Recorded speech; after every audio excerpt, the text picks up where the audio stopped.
The Embraer 175 is one of the most popular regional jets in the United States, serving as the backbone for many regional airlines.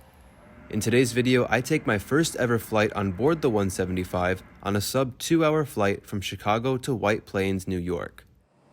Most of my regional jet flying has been on smaller 50-seat aircraft like the Embraer 145, so I was really looking forward to something different.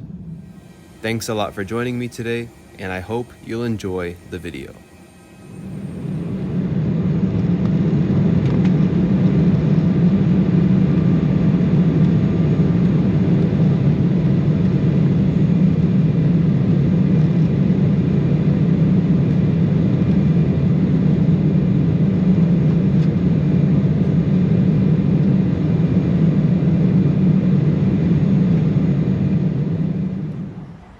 Today's journey starts at O'Hare Terminal 3, the home of American Airlines in Chicago.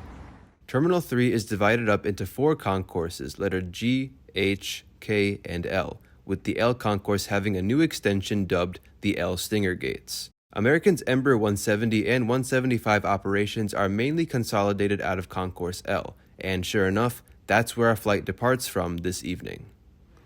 Concourse L is exactly like I've covered in previous videos. In addition to American Eagle, the concourse also serves Spirit Airlines, Cape Air, and Southern Airways Express. There are a decent number of food options in the concourse, with Goose Island by Gate L10A being a solid place to actually sit down and eat.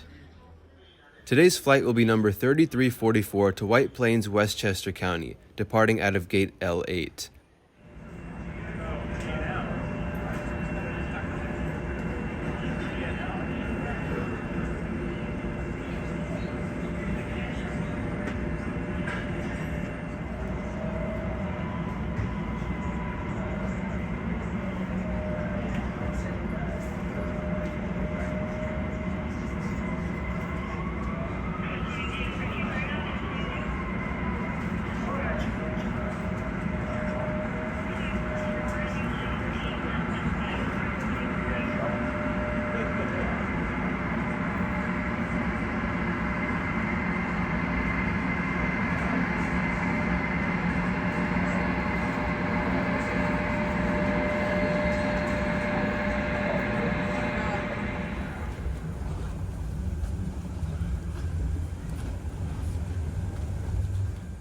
American Eagle operates a total of 216 Embraer 175s split across 3 regional subsidiaries.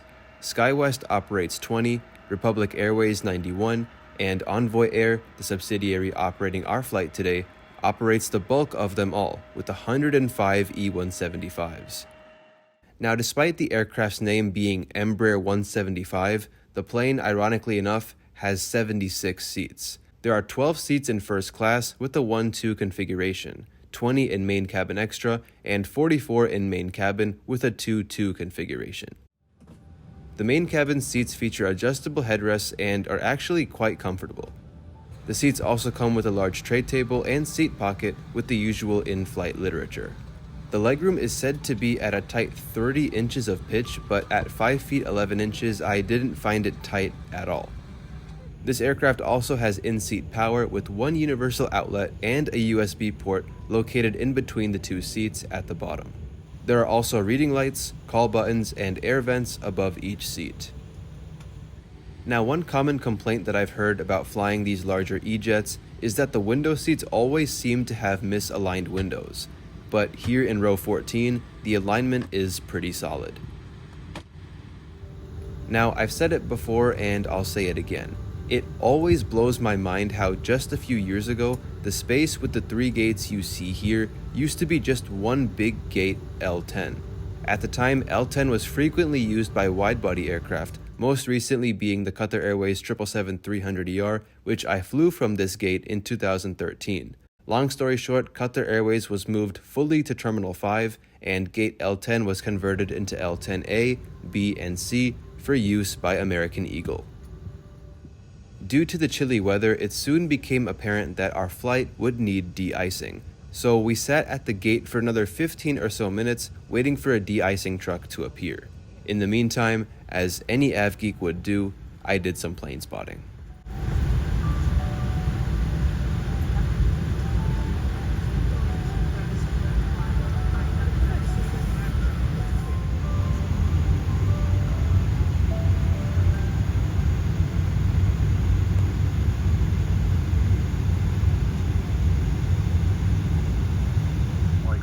bumping, we'll probably have to leave the seatbelt sign on for the majority of the duration of the flight. Weather at our destination at our time of arrival, a calm for light rain with reduced.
As we taxied to the runway, we passed what was then the oldest aircraft in the Envoy Air fleet. This is November 613 Alpha Echo, a 24-year-old Embraer 145 that was retired just 2 weeks later. Now, one of the strangest things about this flight was that there was never any indication of where we were going. I never once heard the flight attendants or pilots mention that we were flying to Westchester County. Even when we landed, as you will see, there was no mention whatsoever of where we had landed.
Joe from the flight deck captain with you. We're climbing through 19,000 feet. Air traffic controls advised us to expect some turbulence here up through 25,000 feet. So maybe bumpy here for a few minutes. I've asked the flight attendants to remain seated until we're able to climb up above this, and ask you to do the same. Please make sure you are seated with your seatbelt fastened. Thanks.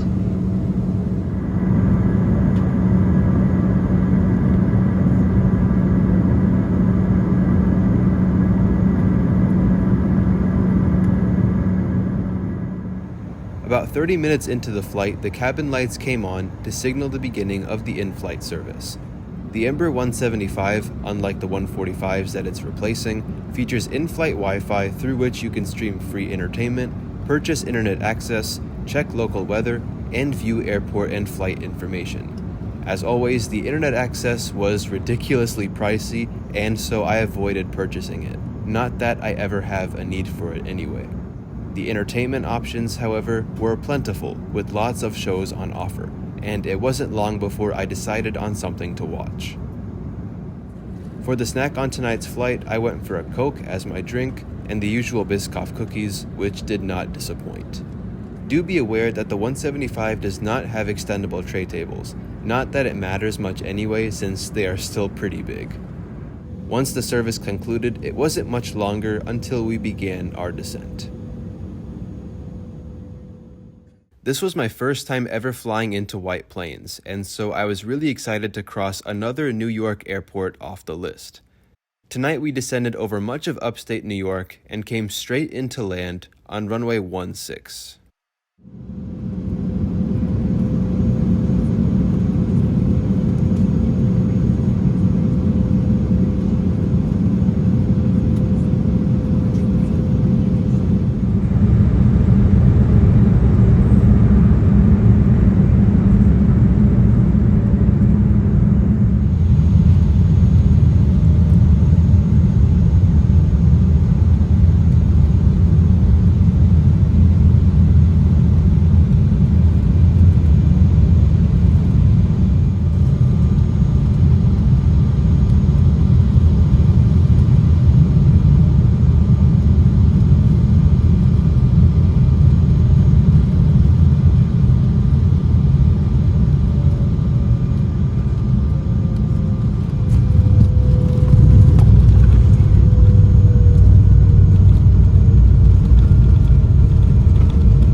Aside from the slight delay, it was overall another good experience with American today. I really enjoyed my first flight on the 175 and hope to fly it again soon, maybe next time from my hometown airport. It is our pleasure to walk in with a local time at 8:30 p.m. You've been news your cell phone. Please remain seated with your seatbelt fastened to the seatbelt turn is turned off and keep the all clear to all carry-on items.